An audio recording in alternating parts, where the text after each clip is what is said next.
네, 안녕하세요. 깊은 생각 광진 송파 중등수학 원장 김종원입니다. 네, 새학년을 시작하는 첫 번째 설명회를 다시 한번 온라인으로 하게 된 점이 참 안타깝네요, 어머니. 하지만 내년은 괜찮아지겠죠? 자, 내년이 뭔가 괜찮아지려고 하면 우리 스스로가 지금 방역 수칙을 잘 지켜야 되겠죠. 우리 아이들 공부도 마찬가지지 않을까요? 더 나은 내년을 만들기 위해서 무언가를 준비하고 그 준비한 거에 따라서 바뀐 부분이 있어야지 변화라는 게 일어나겠죠, 어머니? 자, 오늘 설명의 주제 또한 맞습니다, 어머니. 우리 아이들에게 뭔가 바뀐 변화를 주고 그 변화에 따라서 또 다른 결과가 나오기 위해서 우리는 오늘도 공부해야 되겠죠. 어머님도요. 자, 오늘 설명의 학습 전략 설명회 예비 중입니다. 우리 아이가 이제 중학교 2학년이 돼야 되는 거예요, 어머니. 아시겠죠? 자, 그럼 설명의 시작은 항상 우리가 오늘 무엇을 공부할지를 보는 목차가 중요하겠죠. 시작은 언제나 제가 항상 말씀드립니다. 함께 공부해야 우리 아이 수학이 바로 선다라는 거죠. 누군가의 얘기를 듣고 누군가의 얘기에 따라서 우리 아이한테 적용시키는 게 아니고요. 내가 공부한 걸 갖고 지금 내가 이쁜 내 아들, 딸을 보면서 우리 아이의 색깔은 어떤 색깔인가 라는 걸 보면서 적용을 시키셔야 되는 거예요. 우리 아이들이 생김새가 다 다른 것처럼 학습도 다를 수 있습니다. 그러니까 엄마가 함께 공부하는 게 가장 좋은 거예요, 어머니. 첫 번째 스텝 1은요. 구성을 알아야 선행이 보인다는 거죠. 일단 기본적으로 수학하면 우린 선행을 빼놓을 수는 없죠. 그래서 중학교 때 많은 선행을 빼려고 노력을 합니다. 하지만 어떤 순서에 따라서 선행을 해야 하며 어떤 목적에 따라서 선행을 해야 하는지 그게 확실해야지 공부가 항상 즐거운 건 아니잖아요, 어머니. 버티기도 해야 되고 그 지겨움을 이겨가는 것도 굉장히 중요한 거잖아요.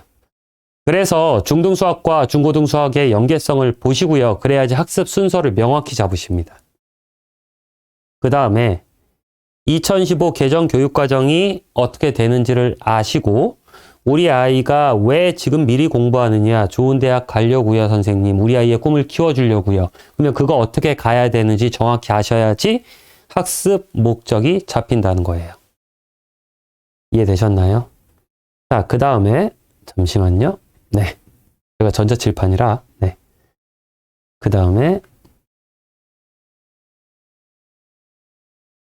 네, 스텝 2는요. 가까운 미래부터 준비하자라는 거죠. 그러기 위해서는 중2 수학의 특징이 어떻게 되는지 그리고 이제 처음으로 내신이 시작될 것이고 그 내신은 어떤 의미를 갖고 있는 것인지 자, 공부를 하다 보면 우리 아이가 힘들 거예요. 그래서 사춘기 어떻게 해야 될까? 그리고 어떤 습관을 갖고 겨울방학을 가야 될까? 자, 설명의 맥락이 잡히세요?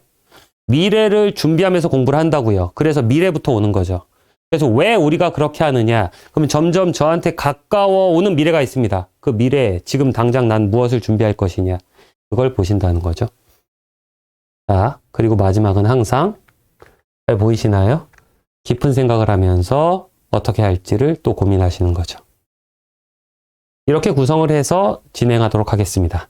자, 그럼 첫 번째로 구성을 알아야 선행이 보인다라는 거예요. 제가 표현한 이 뜻은 뭐냐면요. 공부라는 건 사실 제가 여러 해, 많은 해에 거쳐서 아이들을 가르치다 보니까 공부는 한 계단, 한 계단, 한 계단 차분히 올라가는 건 아닌 것 같아요. 왜냐면 우리가 뭔가 공부를 하다가 우리 아이가 약간 마음의 힘듦을 느꼈어요. 그렇게 표현하고 싶어요, 어머니. 그랬을 때 우리 아이가 학습을 멈췄을 때 그 실력이 고스란히 있느냐? 아니요, 내려오고 있다는 거죠. 아이들이 한참 귀여울 때 막 미끄럼틀 거꾸로 올라가잖아요, 어머니. 공부는 약간 그런 느낌인 거예요. 계속 잘 버티면서 올라가야 되죠. 힘을 잘 쓰면서 올라가야 되죠. 그러고 나서 중학교로 잘 올라오는 거예요, 어머니. 여기서 뭔가 멈춘다고 하면 내려갈 거예요, 조금씩. 그렇게 되지 않게 만들어야 된다는 거죠. 그러고 이제 고등학교 때 가면 이 미끄럼틀의 경사도가 조금 높아진다는 겁니다. 더 열심히 버티고 잘 올라갈 수 있게 젖먹던 힘까지 꺼내서 해야 되겠죠. 공부라는 건 사실 이렇다고요, 어머니. 잘 생각해 보면. 자, 그러면 구성을 알아야 선행이 보인다라는 이 말에서 우리가 가슴 깊이 새기고 들어가야 될 말이 있습니다. 그게 뭐냐면요. 선행학습이라고 생각을 했을 때 대전제는요, 더 많은 공부를 하고자 하는 두 가지가 필요해요. 그것은 의지와 수학, 학습, 습관이라는 거죠.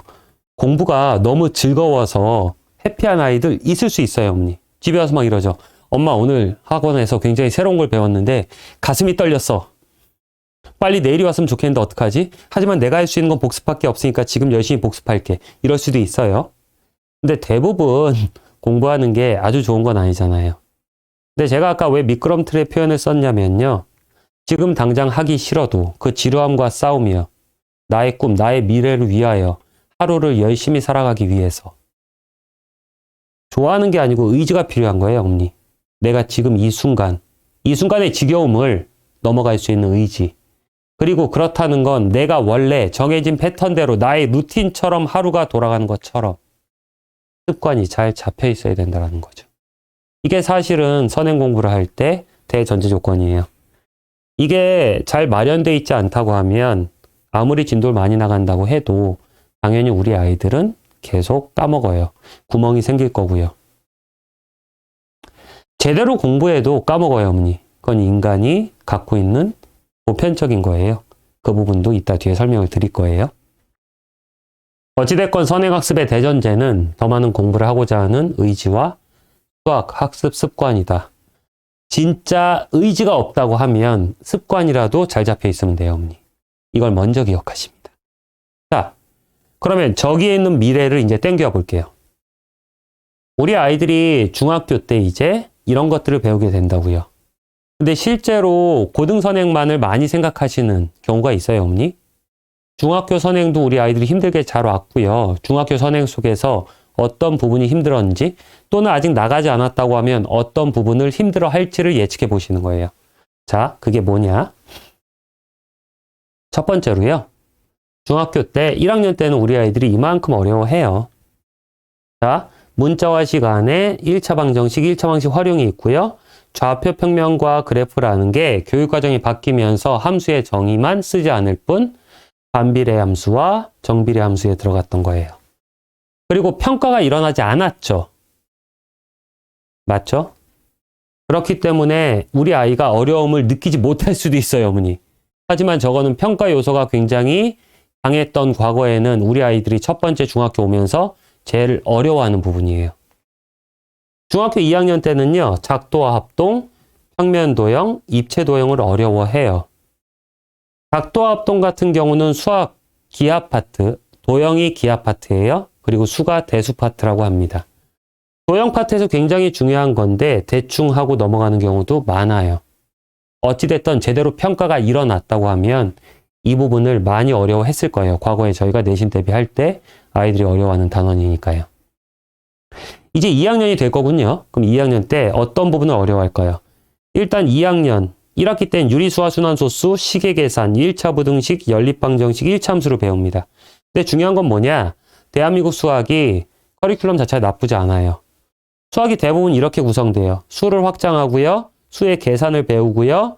방정식, 부등식, 함수로 넘겨가는 굉장히 좋은 커리큘럼이에요. 자, 그러면 1학기 때, 2학년 1학기 때 상파트에서 무엇을 어려워할까? 일단 연립방식 어려워하죠. 연립방정식에서 연립방식을 배우고 연립방식 활용이 나오죠. 활용차 들어가면 일단 싫어하잖아요.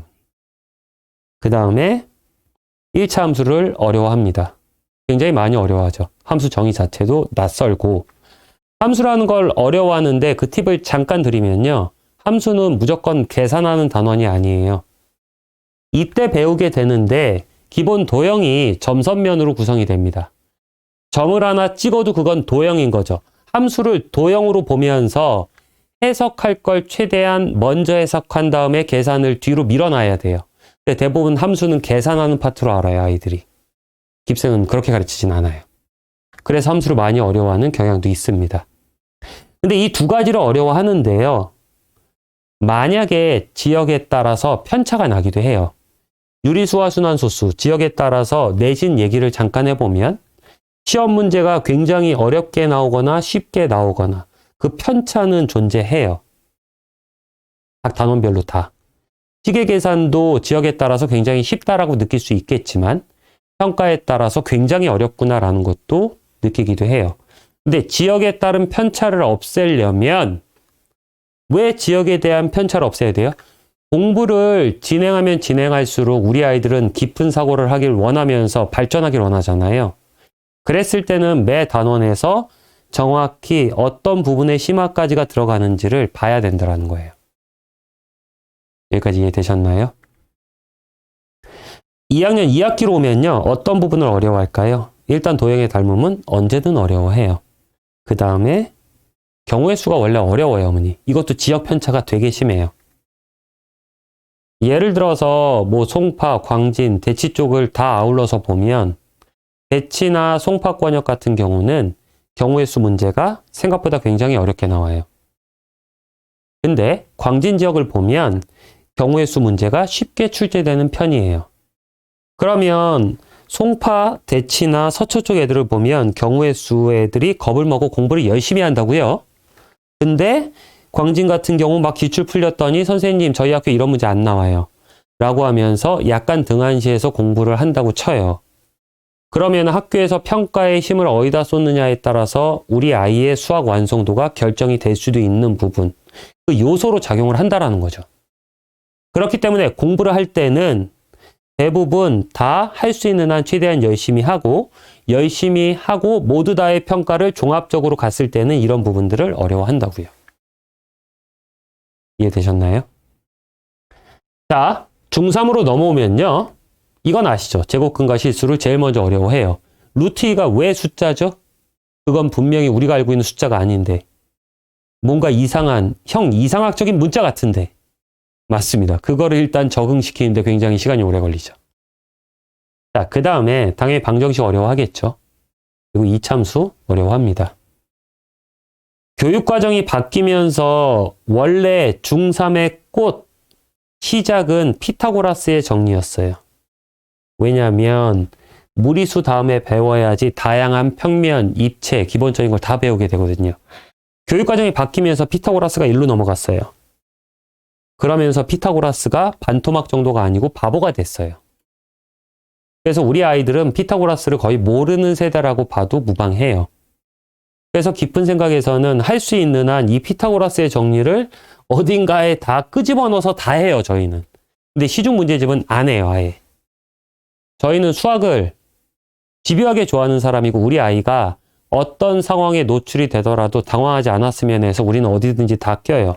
일례로 피타고라스의 정리에서 입체도형의 측정이 중요한데 여기 있던 게 일로 가버리니까 할 수가 없어서 저희는 막 제곱근과 실수에 갖다 집어넣고요. 삼각비에 갖다 집어넣고 막 그래요. 근데 그렇게라도 이건 공부를 해야 돼요. 그렇다고 해서 피타고라스가 빠져나갔다고 해서 양이 확 줄어버린 상태에서 여기 있는 건 다 바보가 됐느냐? 그렇진 않아요, 어머니. 얘는 중요해요. 바로 원의 성질이에요. 그리고 얘는 추후에 중3 설명회 때는 다른 얘기를 해요, 제가 항상. 근데 얘는 선행 진도를 나가다 보니 3학년 2학기 께 양도 얼마 안 되고 중요하지 않아서 안 했어요 라는 아이들이 굉장히 있는데 그 T가 고등학교 1학년하고 고등학교 2학년 때 나와요, 어머니. 그러니까 이건 반드시 학습해야 돼요. 그리고 특히 원의 성질, 원과 직선, 원주각에 대한 내용은 굉장히 중요해요. 고등학교 때까지 써먹어야 돼요, 어머니. 그래서 중학교 때는 이렇게 구성이 된다고요. 근데 재미난 건 뭐냐면요. 중학교 수학이 커리큘럼이 좋아요 라고 하는 게 1학기는 다 수 파트예요, 어머니. 2학기는 도형자가 다 들어간 도형 파트예요. 그렇기 때문에 1학기는 대수 파트로 구성되어 있고요. 수 파트. 2학기는 도형 파트로 구성이 되어 있어요. 그리고 좋은 건 뭐냐면요. 함수가 좌표 평면에 점 찍고 선 그리는 거니까 도형으로 간주하면 대수 파트를 배우다가 자연스럽게 수와 도형으로 연결했다가 완전 도형으로 빠지는 요 순서는 굉장히 좋은 순서예요. 그리고 이제는 정확히 기억하셔야 돼요. 1학기는 대수 파트라고 할 수 있겠구나. 함수 정도는 완충을 하는구나. 2학기는 도형 파트구나. 실제로 직관적인 도형을 많이 보는 건 2학기 때 보게 된다는 겁니다. 그러니까 2학기 공부를 등한시하면 안 돼요.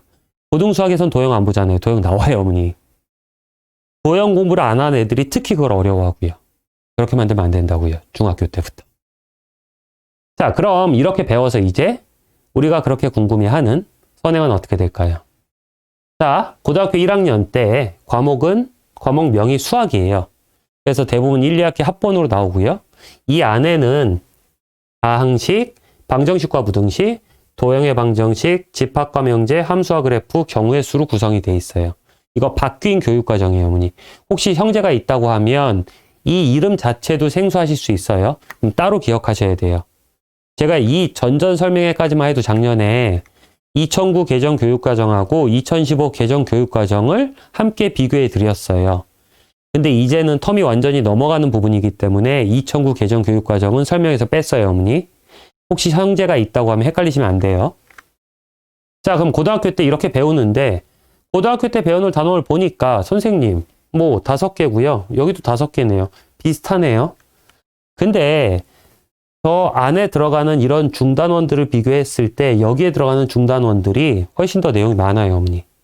그리고 특별히 고1 때 다항식은 곱셈공식 같은 거 기억하시죠? 그 다음에 방정식과 부등식은 방정식 배우고 함수의 최대 최소 배운 다음에 부등식을 배우는데 여기서 배우는 부등식은 1차 부등식, 그 다음 여기서 배우는 부등식은 2차 부등식을 배우게 돼요.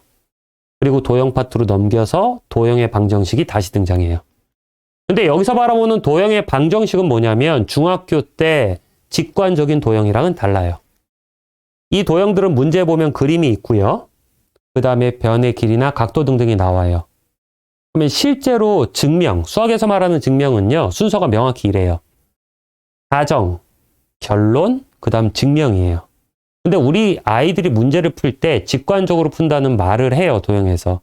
그건 뭐냐면 직관적으로 찍기만 하고 빠지면 안 되는 거고요. 직관적으로 이 도형과 이 도형이 어떤 특징을 갖고 있을까 의심을 먼저 하는 거죠. 합리적인 의심. 그러고 나서 자 의심의 근거에 따라서 그러면 내가 알고 있는 합동일까 닮음일까 또는 뭐 내심일까 외심일까를 생각하면서 껴 맞춰서 맞구나라는 걸 끄집어내는 게 공부예요. 공부해요, 어머니 중학교 때.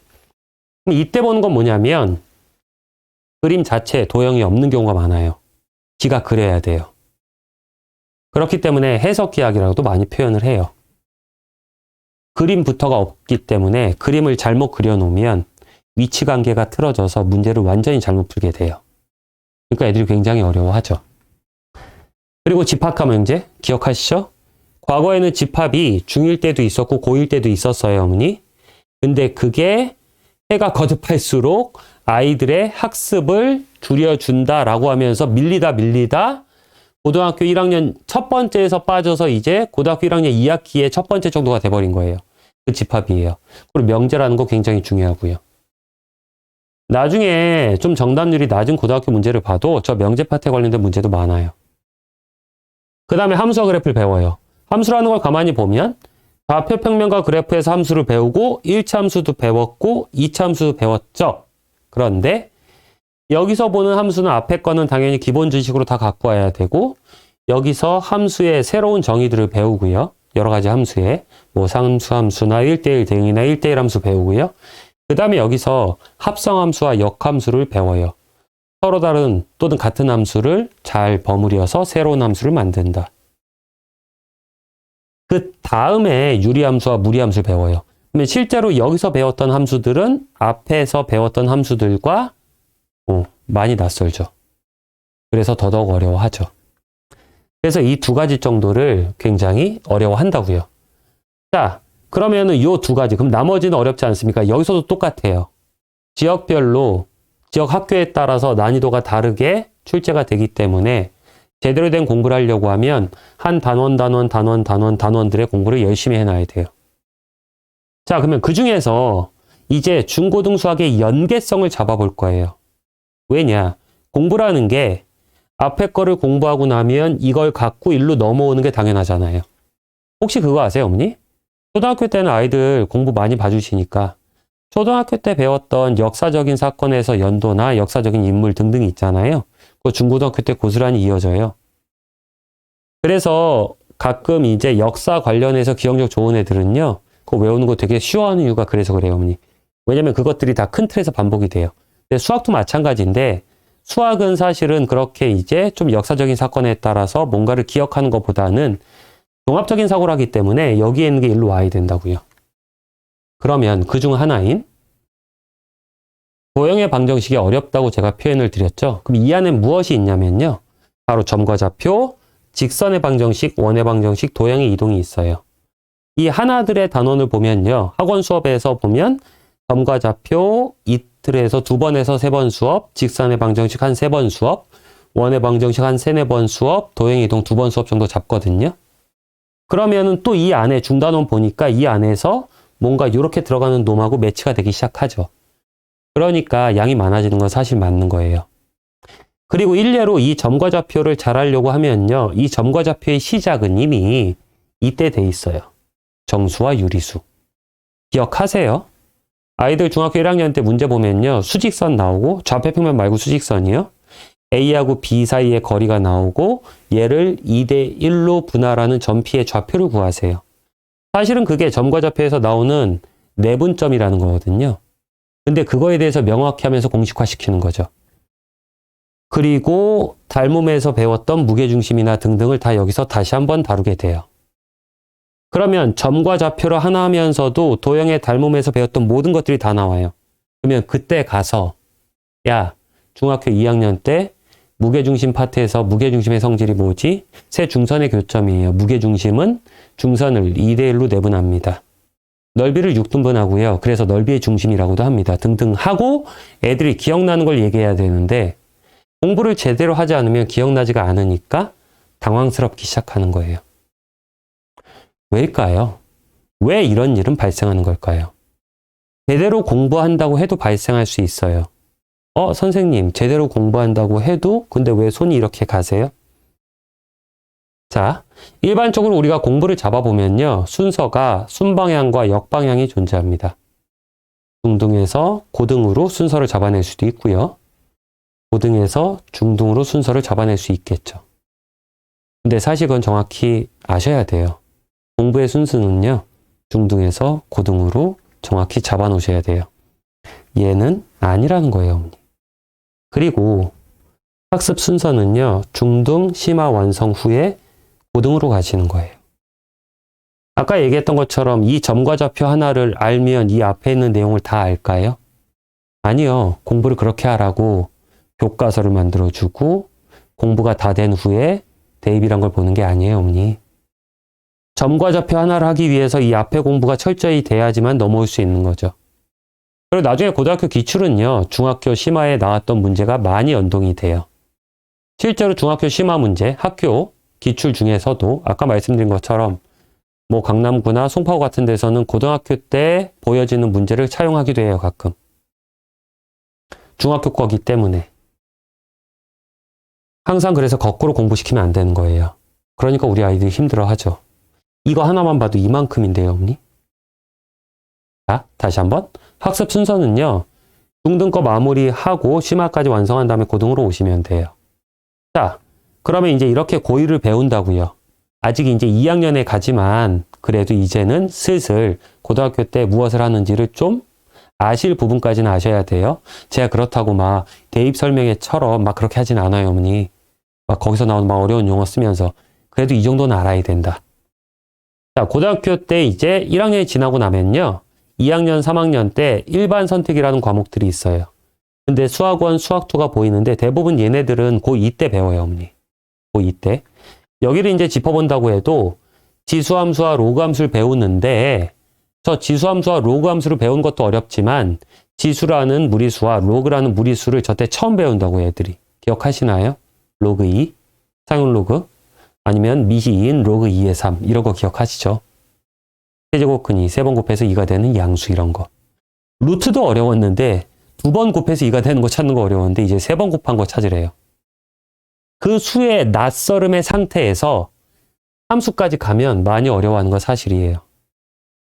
근데 중요한 건 이 안에서도 이런 일들이 벌어졌을 때 고등학교 1학년에 이 부분들이 기본적인 연산으로 다 바닥에 깔고 들어가야 돼요.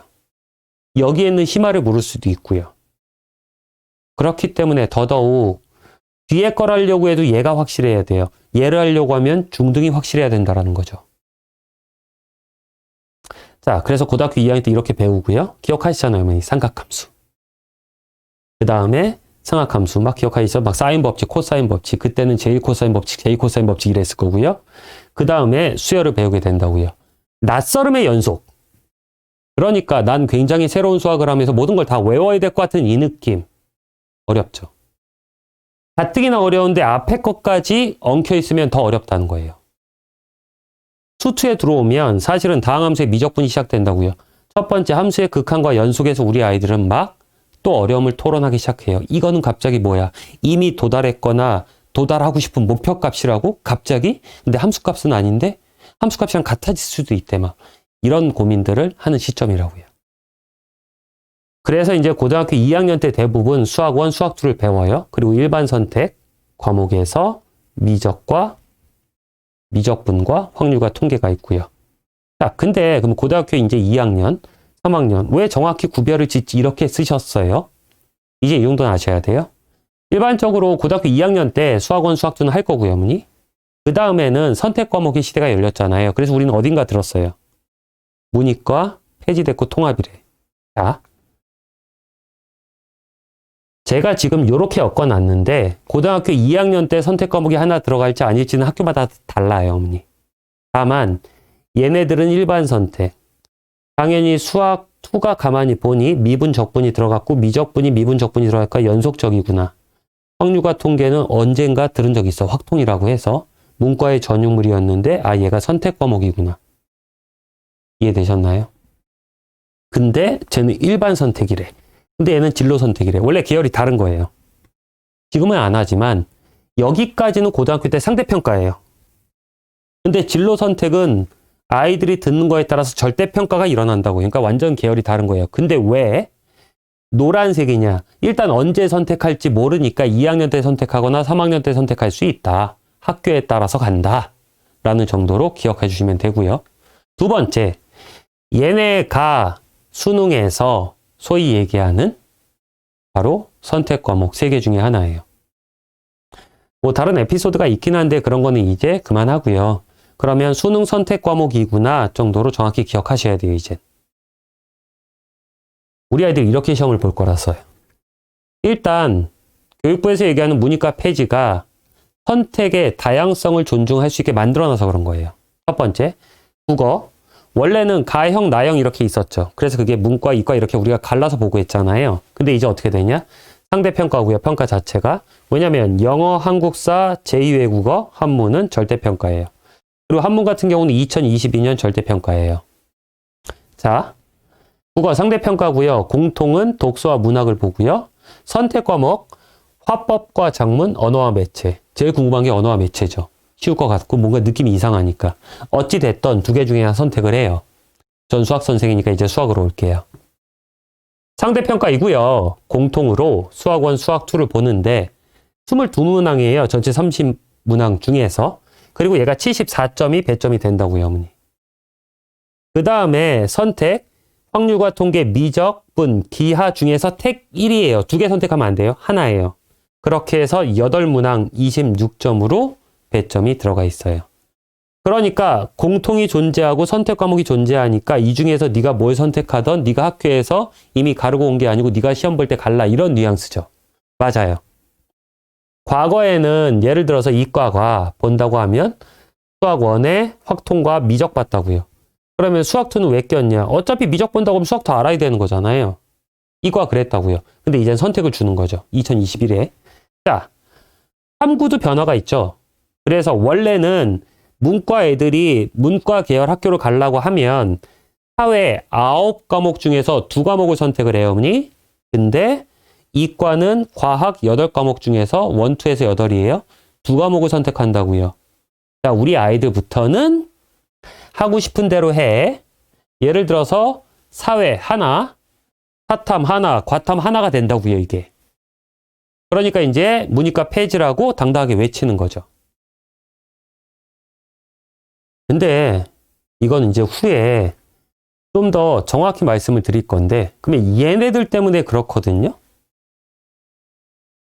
그러면은 이런 것들을 선택할 수 있기 때문에 문과, 이과가 상관없다고 했잖아요. 근데 우리가 가려고 하는 미래에서 대학들은요, 중사위권 대학들이 선택 과목을 지정해버려요. 그렇기 때문에 문이과는 존재한다고 보는 게 맞습니다. 이해되셨나요? 우리가 가려고 하는 대학, 아직까지는 꿈이 당연히 중상위권 이상이어야 돼요, 어머니. 이하면 큰일 나죠, 어머니. 제가 실현했습니다. 그리고 무엇보다 중요한 건 지금서부터 차분히 공부를 계속 그 지루함을 의지로 잘 극복하고 내가 갖고 오는 습관에 따라서 관성적으로라도 움직이면서 하루를 열심히 산다고 하면 애들이 가고 싶은 대학 다 가요, 어머니. 다만 그런 대학들이 수능에서 이렇게 선택할 수 있는 부분도 막는다고요. 우리 대학에 올 거면 일례로 예를 들어서 서울대 같은 경우 우리 쪽에 오려고 하면 이공대로 오려고 하면 미적분이나 기하 중에 하나를 선택해 이런 얘기를 한다고요. 그러니까 중사위권 대학의 선택 과목 지정이 일어나는 순간 문이과는 존재한다고 봐야죠. 서울대 같은 경우는 이제 문과대 쪽, 이공대 쪽 나누어서 선택 과목 지정이 다 있어요, 대부분. 그러니까 거기를 노리고 있다고 하면 그걸 반드시 수능에서도 봐야 되죠. 수능 최저를 간다고 해도 마찬가지고요. 과마다 생생합니다. 이제 그런 것들은 고등학교 때 입시 설명회를 따라다니면서 공부를 하셔야 되는 거예요. 다만 지금서부터 차분히 이 정도는 알아두시면 좋을 거예요. 자, 그렇게 해서 이제 수능까지 봤어요. 자, 중고등 수학을 어떻게 공부할까? 고등 수학으로 넘어와 봤고, 그 다음에 수능까지 보고, 그러면 이제 대학은 어떻게 뽑을까요? 자, 지금 보여드리는 거는요, 2022학년도 전국적으로 수시 정수의 비율이에요. 2020년도, 2021년도, 2022년도고요.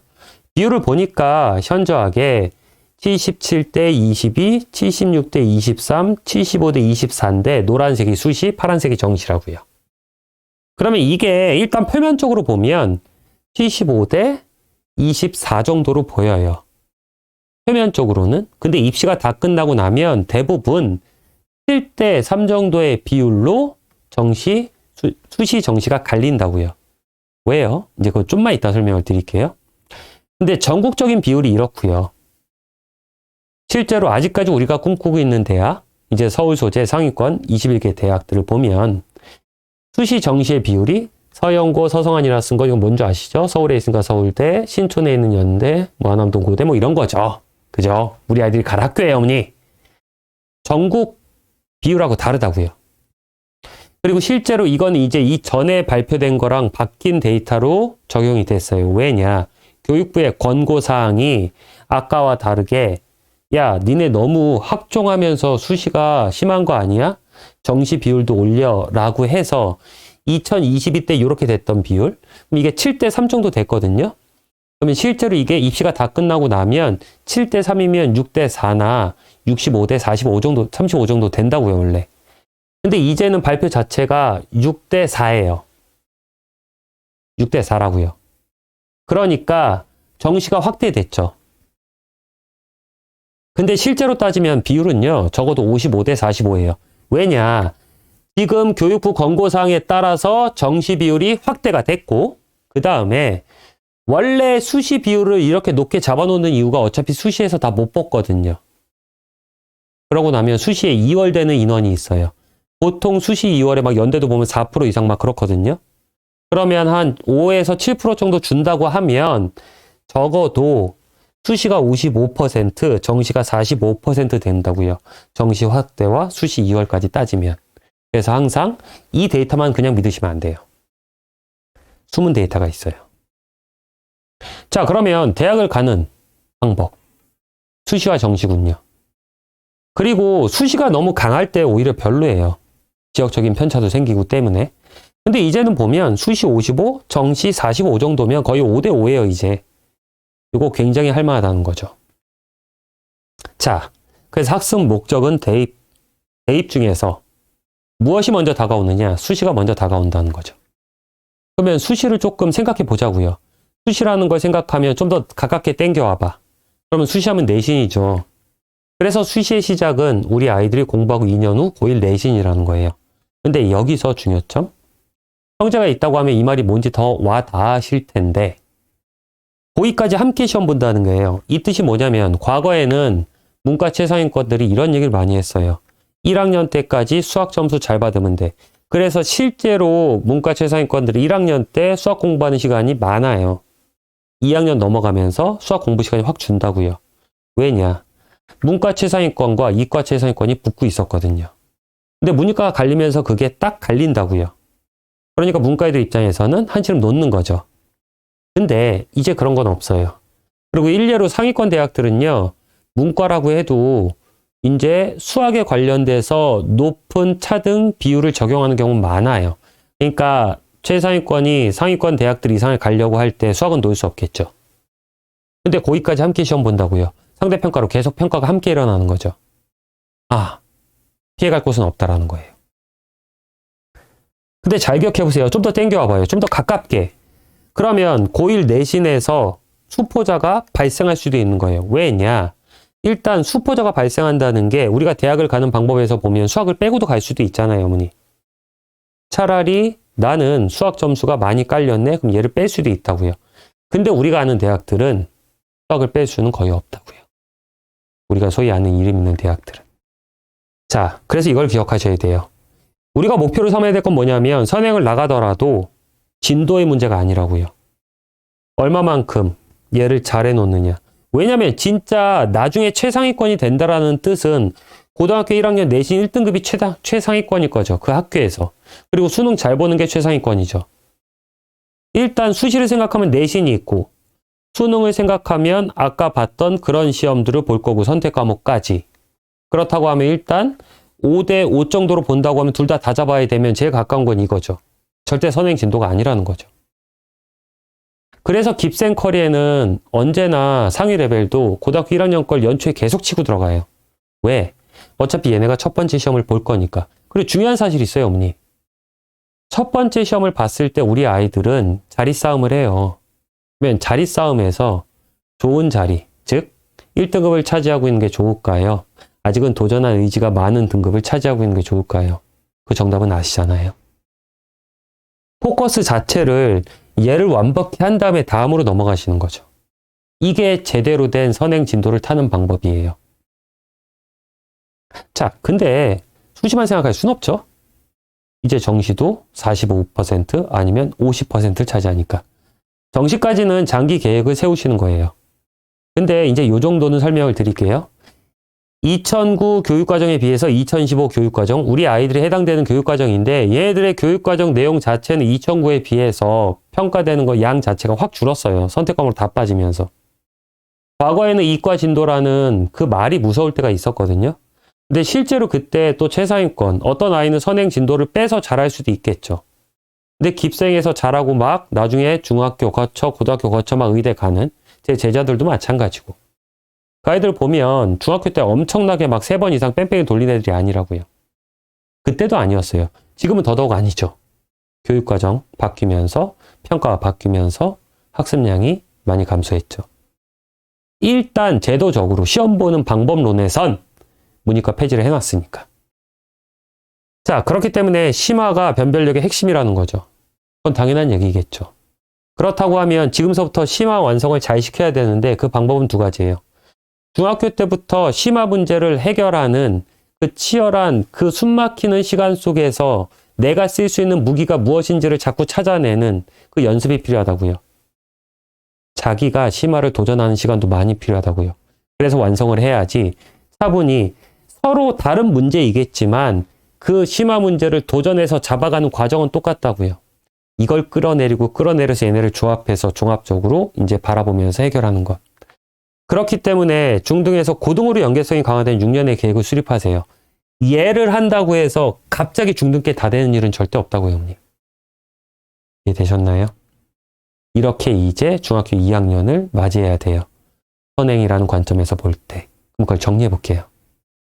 그래서 이런 말들은 의미 없는 거짓 광고라고 제가 말씀을 드려요. 좀 강하죠. 우리 아이가 망치는 거 보고 싶지 않은 소망이 강하기도 해서 그래요. 어머님, 선행이 끝나면요, 본학년 심화는 자동으로 완성돼요. 그러니까 선행을 하셔야죠. 중학교 거는 최대한 간단히. 다 들어있어요. 아까 저랑 보셨잖아요, 어머니. 이거 아닌 거. 어머니 선행 어려워하잖아요. 그러니까 어떻게 해야 되겠어요? 빨리빨리 나가고 계속 반복을 한 5번 이상은 해야죠. 그리고 중학교 들어가기 전에 그 반복이 끝나야 돼요. 그래서 뺑뺑이 빨리 돌려야 돼요, 어머니.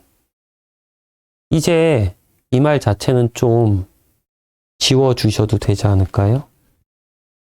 그럼 어떨까요? 학습 순서 정확히. 중등심화 완성 후에 고등으로 가도요. 충분히 많은 양을 나갈 수 있고요. 충분히 복습까지 다 할 수 있는. 과거에도 그랬어요, 어머니. 그리고 목적을 정확히 세우세요. 대입이죠. 대입에서 이제 수시와 정시가 거의 5대5 또는 55에 45 본다고 해도 제일 먼저 다가오는 나의 대입은 저 멀리 있던 애가 점점 제가 가면서 다가서는 그 대입은 고1 내신부터 수시라는 거죠. 첫 번째 시험부터 최대한 우리 아이가 본인의 성취를 맛보는 게 가장 중요한 거예요. 그래서 목표는 이렇게 잡으셔야 돼요. 할 수 있다면 고등기출 심화까지 공부를 하자. 그래서 깁센 교재는요. 난이도에 따라서 교재 구성이 다 일어나는데 시중에 있는 심화서에 있는 문제를 총 아우르기도 하고요. 그게 50% 정도고요. 나머지 강남, 서초, 송파, 광진 등등에 있는 학교 기출 중에서 고등 교재도 마찬가지예요. 그런 부분들을 이미 보여주는 거죠. 왜냐하면 우리가 가려고 하는 미래가 그 미래니까 이미 그 미래를 보면 돼요.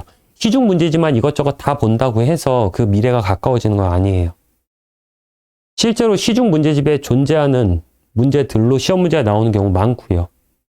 반대로 시중 문제집에서 본 적 없는 문제가 나오는 경우도 많아요. 근데 대부분 강남, 서초, 송파 이쪽 기출이에요.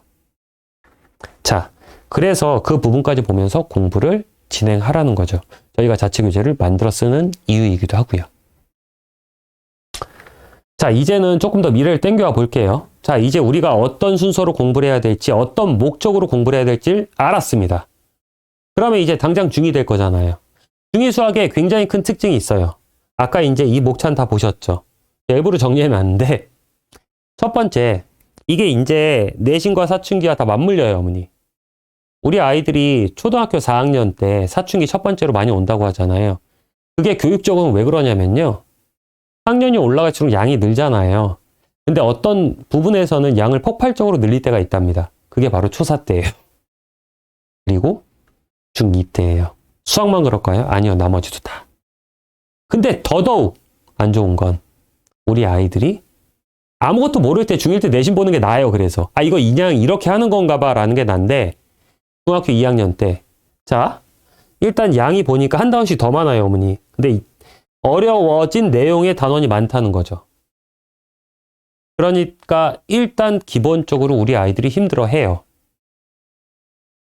그리고 중1 때 시험 안 봤잖아요. 이제 내신 시작되는 거죠. 그리고 이제 절대평가가 일어날 거고요. A가 뭔지는 아시잖아요, 어머니. 90점 이상, B 80점 이상. 이제 그래서 A, B, C 등급 나오잖아요. 그 내신 시작된다고요. 그러니까 가뜩이나 양은 많아졌는데 내신까지 들어오니 우리 아이들은 어떻게 될까요? 많이 힘들어하겠죠. 그러니까 사춘기가 오는 거죠. 근데 그건 내신을 좀 먼저 정리하고 말씀드릴게요. 자, 중학교 내신 광진구 지역과 송파구 지역의 2019년도 중간고사 1학기 때 1학기 때 중간고사를 한번 갖고 와봤어요. 요거 학교 알림이 사이트로 하면 다 있어요, 어머니. 근데 일단 광진구 1에 보니까 평균이 73.5예요. 그래서 A가 전체 분포로 보니까 26.4%, B가 23.9%예요. 광진구 어떤 다른 학교는요, 평균이 76이고요. A가 41.5%, 송파구의 어떤 학교는 70.8%, A가 23.1%. 선생님 이거 비율 되게 널뛰네요. 네, 원래 널뛰어요, 되게. 그래서 서로 비교가 되는 학교들 한번 갖고 와 봤어요. 그리고 나서 우리는 이런 얘기를 종종 들어요. 어떤 얘기요? 중학교 내신은 믿을 게 못 돼. 참고로 이 표준 편차는요. 수학적인 당연히 정의되어 있는 부분이고요. 평균으로부터 아이들이 얼마나 밀접하게 몰려 있느냐, 떨어져 있느냐를 표현해 주는 거예요. 그래서 고르다라는 표현을 많이 쓰는 거. 기억하시는 어머니도 계실걸요? 네. 근데 왜 중학교 내신은 거짓이다라는 표현을 할까요? 우리가 고등학교 때 보면 일단 누적 비율로 볼게요, 어머니. 누적 비율을 보면 왜냐면 4, 7, 11로 넘어가니까 1등급이 4% 이내라고요. 그러니까 100명이 시험 봤으면 전교 4등까지가 1등급이에요. 전교 11등까지가 2등급이고요. 그러니까 이 비율로 보니까 어떻게 돼요? 근데 이들을 보니까 어라? 중학교 시험이 26%나 23% 정도로 끊긴다고 하면 어떻게 되는 거죠? 고등학교 때 가면 1, 2, 3등급이 이 안에 다 모여 있다. 근데 이거보다 더 벌어져요. 왜? 일단 기본적으로 중학교 때 고등학교 때로 넘어가면서 공부할 애들이 선택하는 또 고등학교에 따라서 밀집도 어디로 밀리냐에 따라 달라요. 그러니까 적어도 4, 5등급까지는 봐야 돼요. 그래서 제가 써놨어요, 어머니. 그러면은 우리 애는 분명히 중학교 때 A를 받았고 그게 고등학교로 넘어가면 그 아이들이 뭉치고 막 서로 이제 어디인가에 있던 애들이 뭉친다고 하면 이렇게 누적 비율에 따라서 아이들이 모일 것이고 그러면 중학교 때 A 받은 게 굉장히 범위가 넓어서 믿을 게 못 되는구나. 그렇죠. 그래서 중등 내신 믿지 못한다. 이걸로 보면 팩트예요. 이걸로 보면. 맞습니다. 그러면은 중등 내신을 따졌을 때 진짜 믿을 게 하나도 없으니까 내신을 하지 말아야 될까요, 우린? 아니죠. 그건 아니죠. 공부하는 과정이고 중요한 과정이니까. 그러면 중등 내신에서 일단 요 A 그레이드다, B다 이걸 믿지 마시라는 거예요, 어머니. 그러니까 90점 이상의, 95점 이상의 그거를 맞도록 공부하는 건 어찌 보면 공부라는 걸 하면 당연하다라는 거죠. 그걸 믿지 마시라는 거죠. 그러면 중등 내신에서 챙겨야 될 건 뭐예요? 중등 내신의 진짜 의미는요. 첫 번째, 중학교 2학년 성적부터 고교 입시에 반영이 된다라는 거 팩트고요.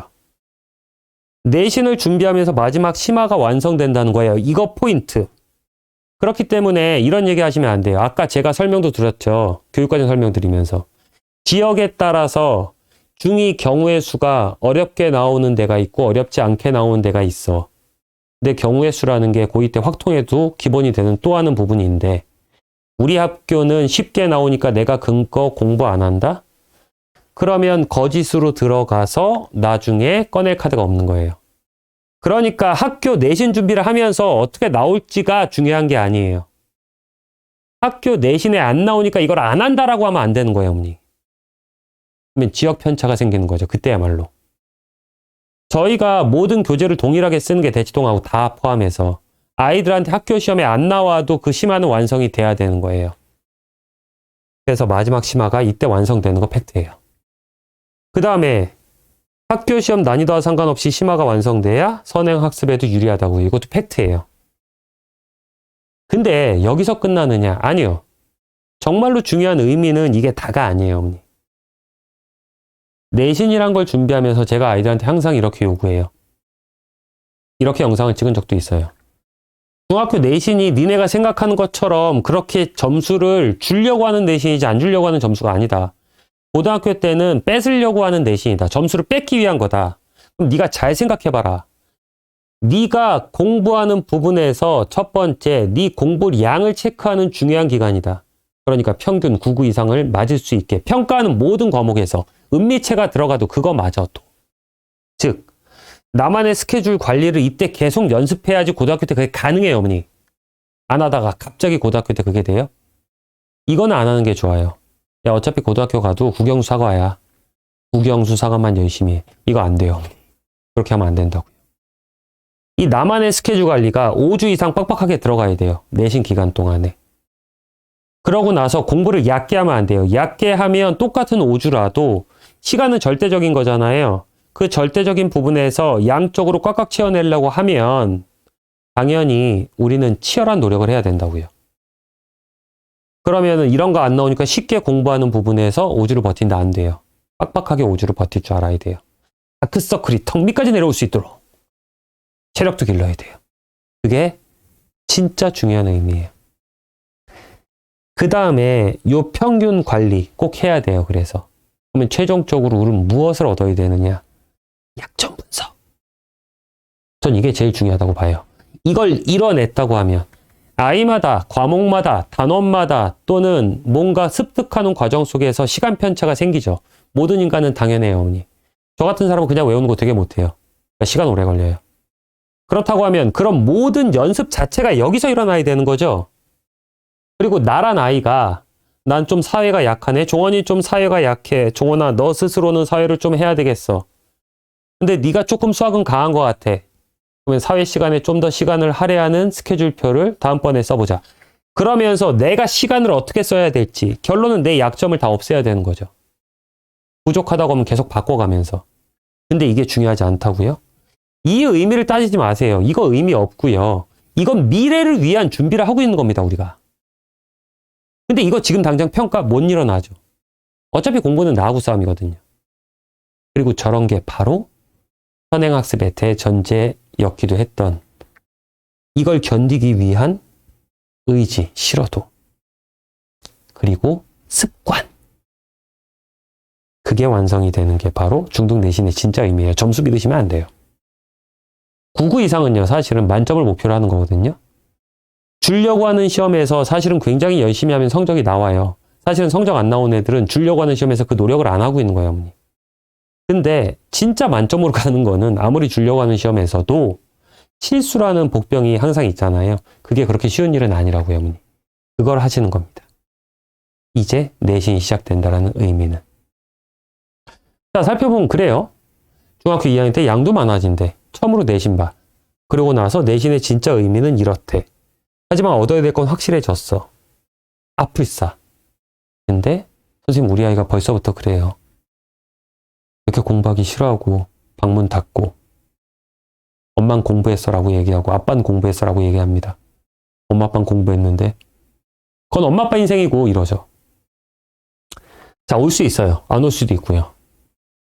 근데 중요한 건 뭐냐면 이런 부분 때문에 더 마음이 힘들어지는 거예요. 사실은 아이들이. 일단 좀 이해를 하셔야 되고요. 그리고 어떻게 보면 시험을 안 보다가 갑자기 보는 시점에 양도 늘어나 버리니까 이 아이들은 더 힘들어하는 거죠. 제일 안타까운 건 이때 수학 포기도 굉장히 증가를 해요. 그래서 잘 버텨야 돼요. 그러기 위해서 밀착 관리가 필요한 거예요, 어머니. 밀착 관리라는 건 하루에 학습할 수 있는 양을 조절하더라도 해석해야 돼요. 학습을 멈추는 행동은 하지 마세요. 제가 아까 공부는 미끄럼틀이라고 그랬잖아요, 어머니. 올라가다가 내려온다고요. 조금씩이라도 매일 공부하는 습관을 유지하는 게 굉장히 중요하다 합니다. 그런 상황 속에서 아이와 충돌하기보다는 대화를 하세요. 그리고 차라리 아이의 이야기를 많이 들어주시는 것도 굉장히 좋은 방법이에요. 답답하신 거 알아요. 그래도 부딪히는 것보다 차라리 대화하고 이해하려 노력하는 건 좋아요.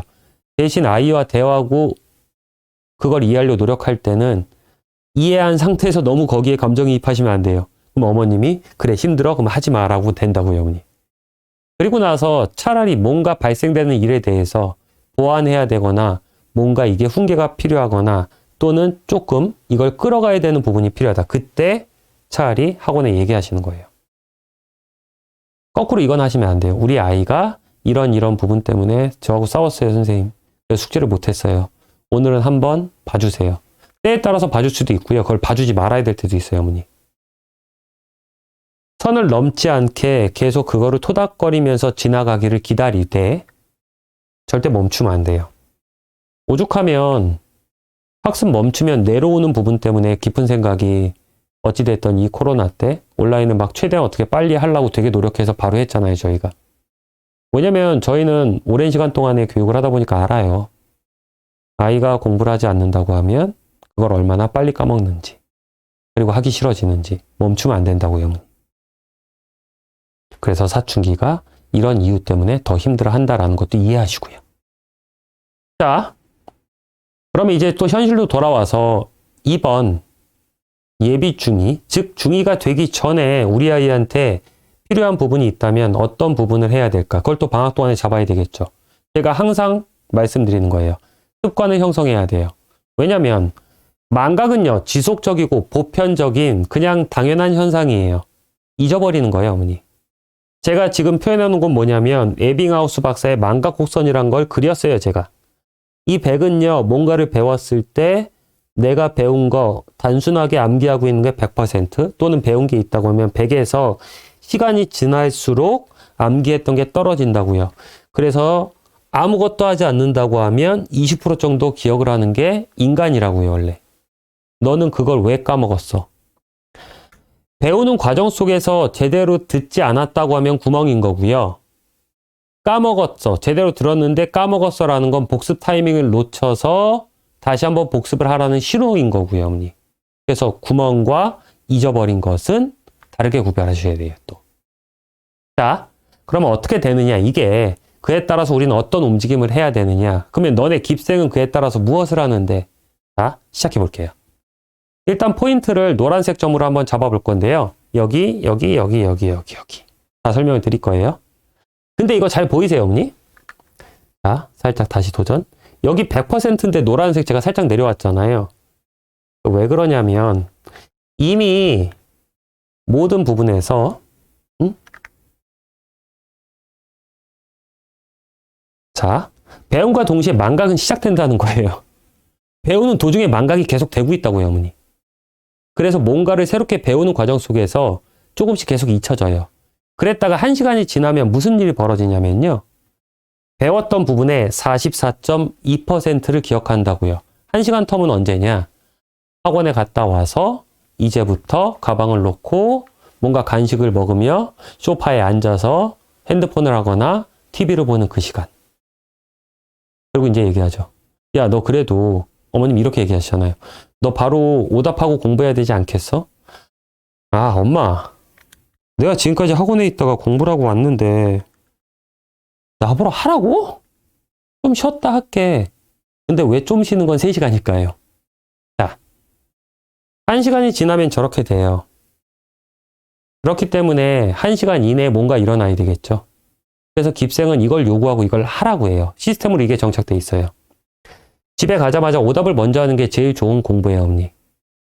그러고 나면 오답이라는 건 실제로 아이가 틀렸던 문제를 다시 푸는 거죠. 그리고 오답부터 작성하는 거예요. 좀 이따 보여드릴 거예요. 그 다음에 당일 과제 입력을 해야 돼요. 벌써 1시간이 지나도 이렇게 까먹는데 그러면은 우리 아이는 그 시간 텀을 최대한 줄여야 되겠죠. 이게 1시간이라니까요, 벌써. 당일 과제 입력은 학원 교재에서만 해요, 어머니. 시중 문제집은 안 해요.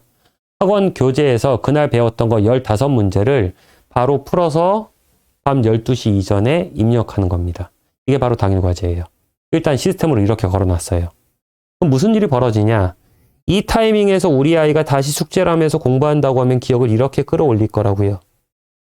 그래도 다시 내려올 거예요. 근데 내려오는 폭이 처음에 이만큼에서 이렇게 줄 거예요. 저희는 그걸 노리는 거고 그게 사실은 교육계에서 정설인 소위 얘기하는 망각 곡선이에요. 근데 그걸 알고 있는 것과 이뤄내는 것은 다른 거죠. 자, 그러면 하루가 지나잖아요. 그러면 33.7% 정도를 기억하다고 합니다. 그래도 아까보단 줄었네요. 왜냐면 앞에서 드라마틱하게 다 줄었어요, 어머니. 그렇기 때문에 이때 반드시 과제 완료가 돼야 돼요. 근데 저하고 상담하시면 이런 얘기 하시잖아요. 과제 완료 이때 못해요. 자, 종원이의 지금 학원 스케줄이 이래요. 월, 수, 금의 수학이고요. 화, 목, 토의 영어랍니다. 근데 종원이의 숙제 패턴은 이래요. 월요일 날 수학학원을 갔다 오면요. 다음날 영어 숙제를 해요. 그리고 영어학원을 갔다 오면 다음날 수학 숙제를 해요. 벌써 하루가 한참 지났죠. 배웠던 거에 33.7%보다 더 아래쪽을 기억할 텐데 종원이는 숙제를 이렇게 하는 거죠. 왜? 학원 다니기 힘드니까. 근데 종원이 속마음은 이렇다는 겁니다. 빨리 주말이 왔으면. 왜냐면 내가 이렇게 숙제를 해야지만 무슨 일이 벌어지느냐. 예를 들어서 토요일 날 학원을 갔다 와요. 그러면 우리의 숙제 패턴은 항상 다음날 학원이 있어야지 다음날 학원에 있는 숙제를 하는 거잖아요. 근데 토요일은 어떻게 돼요? 일요일 날 학원이 없네. 그러니까 이제 나 일주일 동안 학원 다니기 힘들어서 놀 거야 라고 놀죠. 연 이틀을 그냥 놀 수 있게 만드는 종원이의 생각이었던 거죠. 근데 재미난 건 뭔지 아세요? 수학학원 갔다 온 날 다음 날에 있는 영어 숙제를 하는데 밤을 새우나 수학학원 갔다 온 날 그날 나왔던 수학 숙제를 한다고 최악의 밤을 새우나 똑같은 밤을 새우는 건데 시간이 없다고 표현을 하는 거죠. 그건 왜냐? 저처럼 어린 생각을 하는 우리 아이들이 그래야지 토요일을 온전히 놀아요. 근데 차라리 이렇게 토요일을 놀 수 있게 한다고 하면 괜찮아요, 어머니. 근데 여기서 무슨 문제가 발생을 하느냐. 분명히 까먹었죠. 이제 30%도 안 되게 기억할 거거든요. 그나마 의지가 있는 애들은요, 이렇게 되죠. 수학학원 갔다 온 날 영어 숙제, 수학학원 갔다 온 날 영어 숙제 해야 되니까 한참 전에 했던 영어 숙제를 이때 한다고요. 그러면 적어도 수학학원 갔다 온 날 수학 숙제, 영어학원 갔다 온 날 영어 숙제한 거를 1의 비율로 본다고 하면 시간적으로 숙제를 이렇게 다음 날 걸 해버리면 다 까먹기 때문에 그나마 의지가 있어서 찾아보면서 한다고 하면 기억을 되더듬으면서 한다고 하면 적어도 1.5배 이상의 시간이 걸린다고요. 그러니까 숙제 시간이 많이 걸리죠. 이거를 바꾸셔야 돼요. 당연했던 거예요. 매번 숙제하는 건 똑같은데. 이건 아이들이 이렇게 하고 싶은 거예요, 어머니. 더 최악은 뭐냐면요. 일요일 날 저녁에 한참 놀다가 숙제를 하잖아요. 그럼 이제 월요일 날 가야 수학 숙제를 해야 된다고요. 근데 이 월요일 날 가야 될 수학 숙제는요, 어머니, 금요일 날 배운 거예요. 그럼 벌써 며칠 지났어요, 어머니. 다 까먹죠. 주말에 놀아야 되는 건 아직 중학교 애들한테 당연한 거예요, 어머니. 일요일에 놀게 하세요. 근데 중요한 건 뭐냐? 숙제 패턴을 바꾸면요, 일단 숙제 시간이 줄어요. 까먹기 전에 어떻게 최대한 빨리 진입해야 돼요. 그러고 나면 일요일 날은 놀게 하세요. 그러고 나서 저녁 때 가족들과 저녁을 먹고 너의 한 주는 이제 8시부터 시작이야.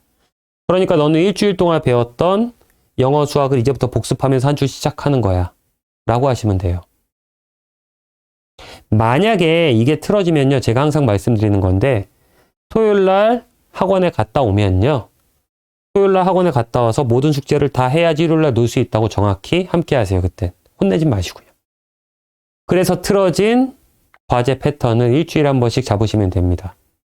그래서 저는요, 일요일 날 학원 잡는 거를 별로 추천드리진 않아요. 왜냐면 이 아이들을 월요일부터 토요일까지 열심히 살아야지 라고 하려고 하면 보상은 확실하게 있어야 되겠죠, 어머니? 자, 이렇게 됩니다. 자, 그럼 이틀이 지난데요. 그럼 어떻게 될까요? 이제 배웠던 것의 27.8%를 기억해요. 근데 당일 과제를 잘해서 이걸 기억을 끌어올렸으면 상관이 없는데 이 오답이 문제네요. 그렇기 때문에 깊은 생각은 항상 시작 테스트를 봐요. 시작 테스트 의미 자체는 전 시간에 배웠던 아이들이 질문했던 똑같은 문제를 서술형을 볼 때도 있고요. 숫자만 바꿔서 본다고요. 그러니까 이 시작 테스트 자체는 네가 오답을 하고 학원에 오기 전에 다시 한번 보면은 무조건 잘 볼 수 있는 시험이야 라는 거고 가장 네가 쉽게 성취를 얻을 수 있는 시험이야. 그리고 이 시험을 잘 보기 위해서 공부를 하면 이렇게 떨어져서 다시 떨어지고 떨어졌던 걸 다시 올릴 거야 라는 거죠. 이해되셨나요? 그러면 자꾸 까먹고 까먹는 걸 계속 이렇게 끌어올리면요. 얘가 점점 이제 장기 기억 속으로 가요. 그게 바로 교육이라는 거예요, 어머니. 그래서 공부에 왕도는 없다라고 하는 거죠. 조금만 더 살펴보죠. 그래서 깁생은 시작 테스트를 본다. 매번 본다. 6일이 지나면요. 25.4% 정도를 기억한다고 합니다. 그리고 한 달이 지나면요. 배웠던 거에 21.1% 정도를 기억한다고 해요. 그럼 이 중간에 몰두를 걸어야 되겠죠. 그래서 깁생은 두 가지 시험을 봐요. 단원 테스트, 격주, 2주에 한 번씩 보게 되고요. 학력평가, 레벨 결정전, 평가전이겠죠. 그걸 한 달에서 두 달 사이에 봐요. 근데 학년별로, 텀별로 일정 스케줄은 약간씩 변동이 있어요. 그래서 일단 이렇다라는 거 적어 놓은 거고요. 만약에 학력평가가 일어나는 기간에 단원 테스트가 같이 있으면 학력평가를 봐요. 한 주에 두 번의 큰 시험을 보면은 저희가 수업할 수 있는 시간이 부족해요, 어머니. 그렇기 때문에 이렇게 운영이 된다라는 거죠. 사실은 이렇게 시스템으로 만들어 놓는 이유는 아이들 때문이에요, 어머니. 그러니까 이걸 지키는 게 우리 아이 공부가 산으로 가는 걸 막는다고요. 자꾸 까먹어요 라는 거. 그래야지만 장기 기억 속으로 가져갈 수 있다라는 거죠. 이해되셨나요? 자, 이제 다가올 세상에서 보면요. 프리노트하고 서술형이다. 중등서술 이렇게 써야 되죠. 이렇게 안 쓰고 있다면 큰일 나요. 그래서 이건 간략하게 정리할 거예요, 어머니. 이렇게 쓰기 위해서 제일 먼저 해야 될 건 첫 번째, 글쓰기 훈련이죠. 글쓰기 훈련. 됐나요? 자, 그럼 두 번째는요. 문제풀이 노트에 애초에 문제를 계속 이렇게 풀어야 돼요. 저는 시험 볼 때만 서술형을 잘 써요. 통하지 않아요. 더군다나 아무리 중학교 시험이라고 해도 학교 시험 난이도에 따라서 시간 부족 현상은 올 수 있어요. 그런 상황 속에서 당황하기 시작하면 절대 이렇게 안 나와요. 평상시에 이렇다고 하면 위급상에서 저게 나와요. 근데 평상시에 막 쓰고 있다고 하면 절대 위급상에서 이 풀이는 존재하지 않는 풀이입니다. 그러니까 평상시 하고 있어야 된다는 거죠. 그리고 주기적으로 서술형 연습을 해야 돼요. 그래서 깁생 애들은 예비 중일 처음 들어오면요. 들어오자마자 한 달 동안 서술형 쓰는 거 배우고요. 첨삭을 배워요. 그리고 내신 기간 동안에 서술형 시험을 보고요. 각 개념 교재마다 서술형이 2문제 이상씩 실려 있어요. 그래서 이제 계속 주기적인 테스트가 일어나야 되는 거예요. 그래야지만 이게 확실히 정착이 돼요. 근데 제일 중요한 건 글쓰기 훈련과 문제풀이 노트, 저희 아이는 식을 쓰는 걸 싫어해요. 그러면 장기적으로 보면 위험 신호가 벌써 뜬 거예요, 어머니. 바꿔야죠. 그럼 반드시 바꿔내야 됩니다. 자, 그래서 이렇게 만들어 놓고 이제 2학년에 들어가서 학교 생활을 시작해야 된다. 그래서 깁생은요, 개념 완성 같은 경우는 문제풀이에 풀어야 돼요, 어머니. 그거 싫으면 수업을 못해요, 어머니. 혼나게 되니까. 그리고 그건 저희의 룰이에요, 약속이고.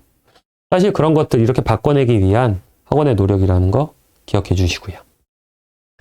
자, 만약에 오답 노트 형식 자체가 잘 안 돼 있다. 깁생은 오답 노트 이렇게 써요. 일단 기본적으로 이 오답 노트 쓰는 방법을 알려드릴게요. 첫 번째, 비율 나누기. 반반 비율을 나눠도 되고요. 그렇지 않아도 됩니다. 일단 이 오답 노트 같은 경우는 1대 2 정도로 나눈 거예요. 그 다음에 반드시 문제를 적으세요. 실제로 우리 아이들이 문제를 풀 때 문제 분석에서 엉켜서 문제 못 푸는 경우도 되게 많아요. 그렇기 때문에 이 문제를 적어야 되는 첫 번째 이유고요. 복습을 하기 위해서는 이 문제가 반드시 필요해요. 어디 있을지 모르는 문제를 갖고 책을 뒤져서 복습할 수는 없습니다. 자, 그런 다음에 문제를 적고요. 그 다음에 문제 접근이나 실수 정리를 정리하면서 서술형 형태로 오답을 완료를 줘야 돼요. 이런 것들을 스스로 정리하는 습관이 없어요. 답만 내는데 충실해요. 그러면 안 돼요, 어머니. 이게 비법 노트가 되기 위해선 어차피 내가 틀린 문제만 정리할 거거든요. 그렇기 때문에 반드시 정리가 확실하게 잘 되어 있어야 된다는 거예요. 그러고 나면 여긴 왜 비워놨습니까? 짜잔, 이거죠. 다시 풀기, 주말 복습. 그래서 깁생 애들 오답을 이렇게 해요. 이렇게 할 거고. 그러면은 주말 다시 풀기는요. 월수금반이면은 지금 저번 주 금요일 월수에 몰렸던 문제 또는 그 전주에 있는 월수금 문제를 아까 정상적으로 숙제한 애들 수학학원 갔다 온 날 수학 숙제하고요. 영어원 갔다 온 날 영어 숙제하고요. 그런 아이들 주말에 저녁 먹고 뭐 한다고요? 복습할 때 이 비법 노트를 꺼내야 돼요. 문제를 이렇게 적었으면 정리를 꼼꼼하게 하는 애들은 이 공간이 좁을 수 있어요. 그래서 밑에를 가리고 다시 푸는 거죠. 의지죠. 습관이고요. 그러다가 진짜 고민을 하고 있는데 고민하고 있는데 막혔어요. 그 해답은 내가 이해되는 내 해답은 여기 있다라는 거죠. 이해되셨나요? 이렇게 오답 노트를 작성하여라 라는 겁니다. 깁생 애들 1레벨 이렇게 하고요. 다시 풀기는 사실은 강제적으로 숙제는 아니에요. 근데 선생님으로서 네가 공부를 하는 데 있어서 이게 중요하다라는 건 계속 강조하고요. 공부할 공간을 정확히 만드는 거고요. 웬만하면 숙제로 최대한 내는 부분이고요. 자, 이제 마지막이에요. 근데 중요해요, 너무. 겨울방학 학습 방향인데요. 만약에 소중한 우리 아이들을 깊은 생각에서 공부하고 있거나 또는 깊은 생각에서 공부할 마음을 먹었다고 하면 이 부분을 부탁드려요. 방학 중에 하루는 학기 중에 일주일이라는 거예요. 방학 중에 학원 수업 시간은 업됩니다. 그에 따라서 과제도 업되는데요. 수업 시간 업되는 비율보다 과제 업되는 비율이 더 높아요. 왜요? 학교를 안 가니까요. 그 기간 동안에 아이들과 참 지질 볶으면서 격려하고 혼내기도 하면서 힘들게 가는 게 방학 시간이에요, 어머니. 그리고 그때 많은 부분을 준비할 수 있는 소중한 시간이고요. 이 뜻은 학원에서 수업을 하게 되면 저 기간 동안에 결석은 자제해 주시는 게 좋아요, 어머니. 만약에 2번, 3번의 수업을 빠진다고 하면 보강을 하더라도 숙제 양 때문에 진도만 보강하게 돼요, 어머니. 나머지 과제 양은 애가 못 해와요. 어머니. 그 정도의 양이 아니에요. 다만 그렇게 방학을 열심히 보냈다고 하면 우리 아이는 학기에서 준비가 많이 된 부분이겠죠.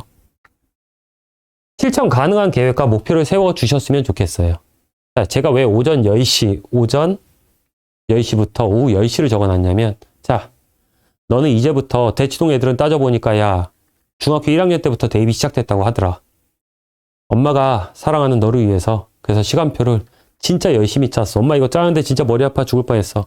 그래서 10시에 시작해서 밤 10시에 끝나. 중간에 밥 먹는 시간은 엄마가 어떻게 해줄 거야.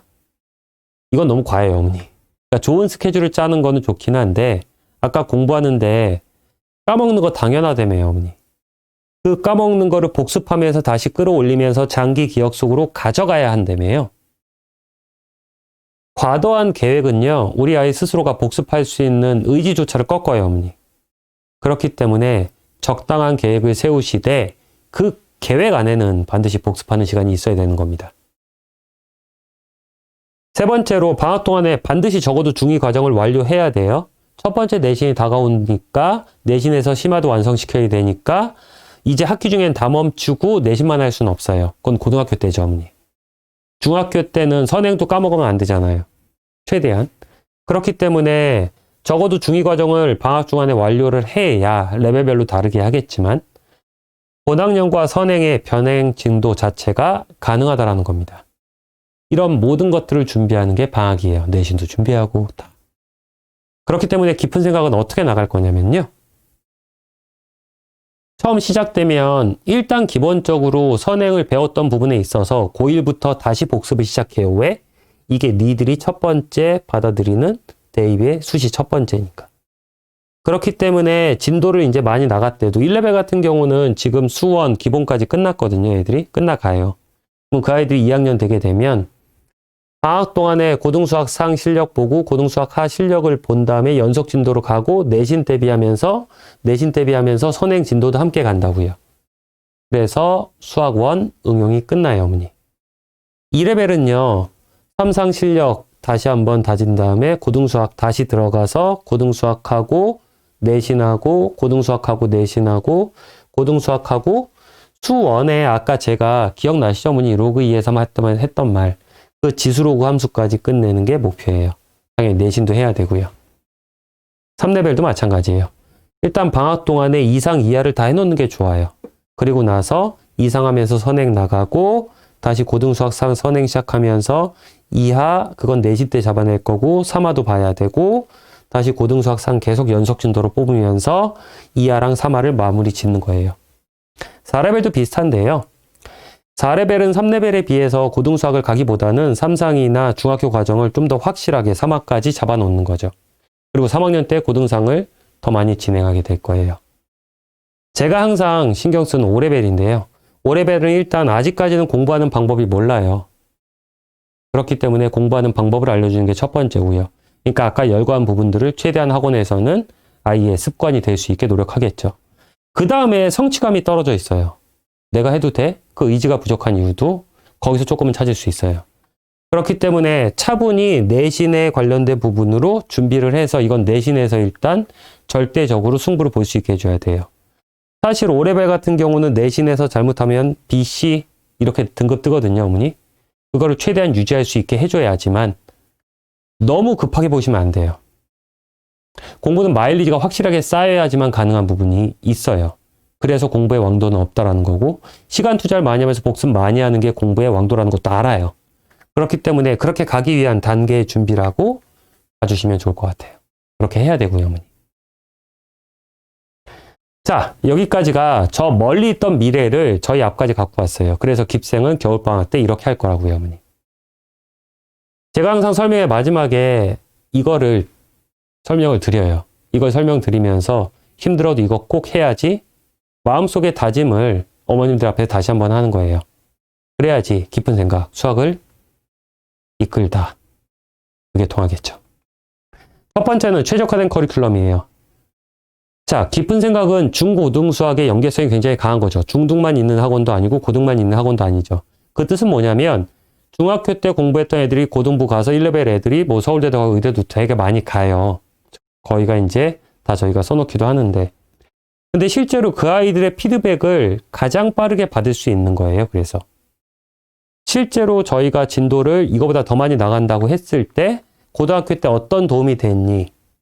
라는 거죠. 그런 부분에서 최적화시켜놓은 커리큘럼이라서 믿으셔도 된다는 거죠.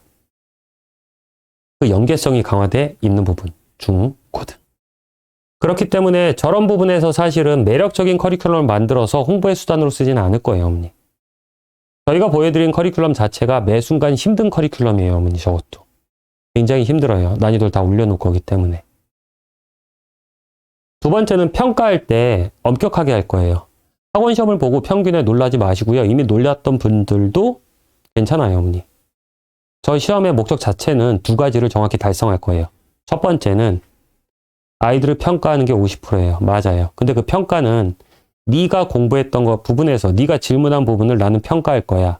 그렇기 때문에 너는 그걸 공부해. 평가 요소가 50%라고 하면 강제 복습이 50%예요. 그 복습을 한다고 하면 당연히 레벨업을 할 수 있게 되고 다 할 수 있는 거죠. 그렇기 때문에 이 시험 점수를 높이기 위해서 하진 않을 거예요, 어머니. 아직도 그렇게 하지 않고요. 그래서 시험 점수 평균이 낮더라도 일단 전체적인 분포 상태를 잘 보시고요. 아이한테 어려운 문제 출제된다. 100점 안 줄 거예요, 어머니. 자, 세 번째는 최고의 강의예요. 깊은 생각의 모든 선생님들은 깊은 생각에 입사를 해서 강사연수원을 통해서 수학에 오류가 없는지, 그리고 우리가 아이들을 티칭하는 입장에서 비슷한 목소리를 낼 수 있는지를 1년 동안에 대부분 연수를 하게 돼요. 짧으면 6개월이고요. 근데 그런 부분들이 계속 끊임없이 아직도 이어지고 있어요. 그러면서 함께 공부하는 거죠. 함께 공부했을 때 이점은요. 수학적인 오류가 있는지 없는지를 가장 쉽고 빠르게 알 수 있고요. 내가 이렇게 설명하는 부분이 우리 아이들한테 어떻게 다가설까라는 걸 다양한 의견 교류가 가능하다는 거죠. 그것 또한 계속 이어갈 거예요, 어머니.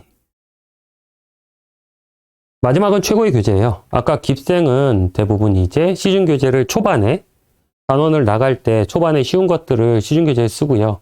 고등수학 할 때 문제풀이 용도로 쓰기도 하는데요. 대부분 자체 교재를 만들어서 사용한다고 했잖아요, 어머니.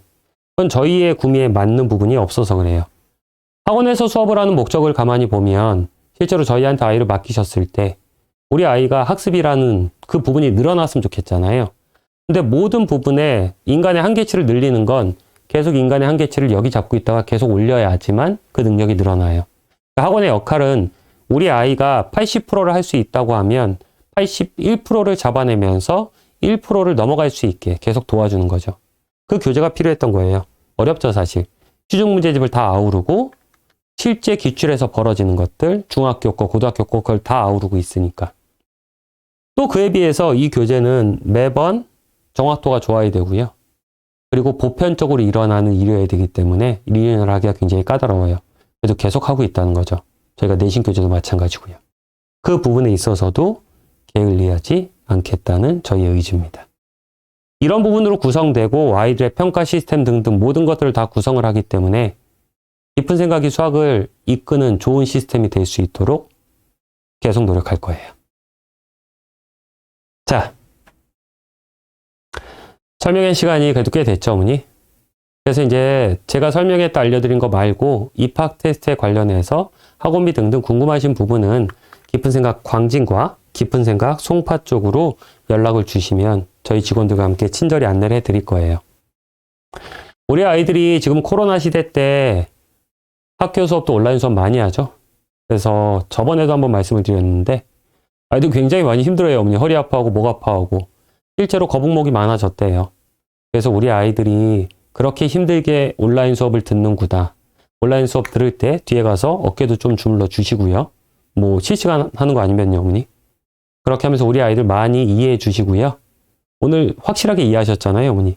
제가 설명해 그래도 최대한 천천히 자세히 한다고 해서 실제 오프라인 하면 이거보다 길어요, 어머니. 어머님들하고 얘기하다 보면. 근데 화면으로 보면 그만큼 힘든 거예요.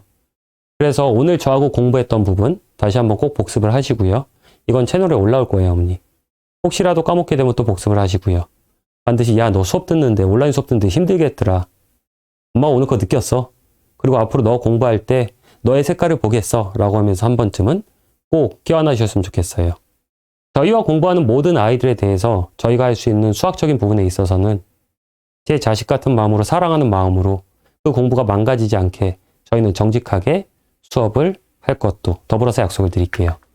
긴 시간 동안에 수고하셨습니다. 오늘 하루도 아이들과 즐겁게 대화하는 날이 될 수 있으면 좋겠어요. 이 주제 같고요. 긴 시간 수고하셨습니다. 감사합니다. 김종원이었습니다.